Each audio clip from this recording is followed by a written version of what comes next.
वापस चीज़ है बस अल्लाह से मांगो, क्योंकि वो बेहतर देने वाला है। आप एक्सपेक्ट मत करो कि हम इसको याद रहना चाहिए, इससे वापस मुझे बिज़नेस चाहिए, इससे मुझे वापस कुछ चाहिए, नहीं। आप अल्लाह से वो उम्मीद रखो कि मुझे इसका बदल अजर मुझे अल्लाह से मिलेगा। बस आपको एक तो सुकून भी मिलेगा उसको हेल्प करने के बाद, दूसरा उसको जो आप मतलब वो चीज़ जो हिट करेगी उसको वो मतलब हो ही नहीं सकता कि वो आपको वापस वैल्यू प्रोवाइड ना करे और उसको वो चीज़ याद ना रहे, क्योंकि आपने उस टाइम पे उसको सपोर्ट किया जिस टाइम पे उसको सपोर्ट चाहिए होता। तो क्योंकि यहाँ पे कश्मीर में हम अभी IG से मिले थे, अभी हमें वो ये कह रहे थे कि कश्मीर में हमने ऐसे देखा कि यहाँ पे एक दूसरे को नहीं चाहते सपोर्ट करना चाहता। मुझे वो बहुत बुरा लगा। मतलब उन्होंने कहा कि यहाँ पे लोग चाहते, मतलब एनर्जी जो होती है ना वो गलत होती है, कि दूसरे के ख़िलाफ़ होती है कि ये क्यों आगे बढ़ रहा है, मैं बढ़ना चाहता हूँ आगे, वो क्यों आगे बढ़ रहा है, मैं बढ़ना चाहता हूँ आगे। लेकिन अल्हम्दुलिल्लाह मुझे लगता है हमारी जो जनरेशन है इसमें ये बहुत कम है। थोड़ा सा था पुराने ज़मानों के मतलब उसमें, लेकिन अब थोड़ा सा कम है ये। तो इसको थोड़ा और बढ़ाने की ये ज़रूरत है कि हमें मतलब अगर कोई तरक्की कर रहा है, कोई चीज़ कर रहा है, हम उसके लिए दुआएं करें कि अल्लाह इसको और तरक्की दे, ये हमारे गांव का नाम या हमारे डिस्ट्रिक्ट का नाम या टाउन का किसी चीज़ का नाम रोशन करेगा और हम पे भी नज़र आएगी। जैसे मैं पुलवामा से हूँ, मुझे ब्रेव बोलते हैं, आपके स्टूडेंट्स हैं क्योंकि वो भी आपकी तरह होंगे। मुझे कोच हावेर खबीब के कोच बोलते हैं कि आपके स्टूडेंट में से कौन सा स्टूडेंट आपको अच्छा लगता है। मैं अगर नाम 2-3 मेंशन करता हूँ उनको, उनकी लाइफ भी मतलब वो एक लेवल पे चली जाएगी और उनको डायरेक्शन मिल सकती है। तो जब मैं वहाँ पे गया, जब मैं वो किया, अगर आप मुझे दुआ नहीं करते, वो मैं वहाँ पे जाता नहीं, तो मैं कैसे नाम मेंशन कर सकता था। तो मुझे लगता है कि हमें एक दूसरे को सपोर्ट करना चाहिए, न कि हमें एक दूसरे के ख़िलाफ़ कोई भी चीज़ अंदर से रखनी चाहिए। उससे नुकसान तो उसका नहीं होता, लेकिन अपना नुकसान होता है, एक सुकून छिन जाता है।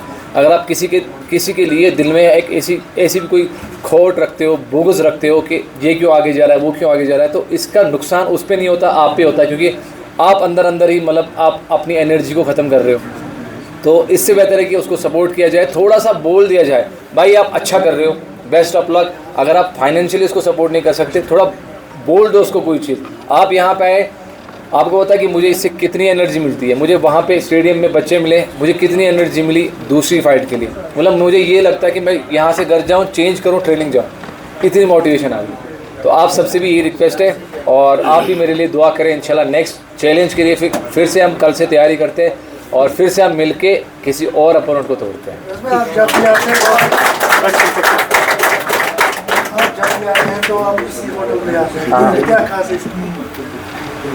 खास ये है कि मतलब अगर आपको कोई सपोर्ट करता है उस हालत में, जब आप कोई काम मतलब अगर आपने फ़ाइट नहीं जीती या कुछ नहीं किया, कुछ नहीं होता। आपको लोग बुला रहे तब भी कि आप आ जाओ, इस पे हमें आप पे ट्रस्ट है। जो लोग जैसे मैंने अभी बोला कि आप पे कोई यकीन करता है, ट्रस्ट करता है, तो आप भी फिर उसके साथ मिल जाते हो। मतलब एक एनर्जी मिल जाती है उसके साथ कि हाँ हम, जैसे मैं दिल्ली गया था अभी, मैंने यहीं से ही 2-3 बंदों को फ़ोन किया, मैंने कहा कि भाई आप आ जाओ रिसीव करने के लिए, क्योंकि दिल्ली में मुझे बहुत सारे रिसीव करने के लिए आए थे, लेकिन मैंने इनको यहाँ, क्योंकि मुझे उनके पास ट्रस्ट है कि ये कोई चीज़ ऐसा नहीं करेंगे जिससे मुझे कोई प्रॉब्लम हो। तो एक ट्रस्ट बिल्ड करना बहुत ज़्यादा ज़रूरी होता है, जो इनके साथ मुझे है, तो तभी मैं यहीं पर आता हूँ। तो लेकिन इनको मून मिलना थोड़ा सा बढ़ाना पड़ेगा, क्योंकि नेक्स्ट टाइम जरूर एक क्वेश्चन बताएंगे। तो अब आपका जो MMA रिकॉर्ड वो 6 विन्स एंड 1 लॉस। अनफॉर्चुनेटली जो पहली लॉस हमारे आई थी, that was in Matrix first night, fight night 11 against Neeraj Pangal new Delhi. तो पहली फाइट में आपको हार का जो डेब्यू आपका था, perhaps in 31 March 2023 when you have to face the loss, कैसा उस टाइम आपका कॉन्फिडेंस था? मुझे लगता है कि उस हार से, अगर कोई हार से उठता है उसको कोई नहीं तोड़ सकता। उसको पता है कि मतलब मैं हार से आया हूँ, मैंने उसका टेस्ट किया है। जब किसी इंसान ने हर एक सेक्रीफाइस स्ट्रगल का टेस्ट किया है, डिफीट का भी टेस्ट किया, वो तब भी उठा और तब भी उसने 6 बार फाइटें करके अलग अलग कंट्री में जाके अलग अलग फाइटरों को मारा। उसको पता है कि मुझे कोई चीज़ नहीं तोड़ सकती। हाँ बिल्कुल, उसको पता है कि मुझे कोई चीज़ नहीं तोड़ सकती, क्योंकि उसने वो चीज़ सही है देखी है। अगर किसी को पता है कि गम क्या है, तो उसको गम की टेंशन नहीं होती। वो डरता वो है ज़्यादा। आप देखो, जो कंफर्टेबल लाइफ ज़्यादा गुजारता है ना, ज़्यादा, अगर वो दिल्ली में जाता है, वो बोलता है कि इस रूम में AC है, वो है, ये है, ख़तरनाक वो है, क्योंकि उसको कंफर्टेबल लाइफ जीने की ज़्यादा आदत है। अब कोई नॉर्मल बंदा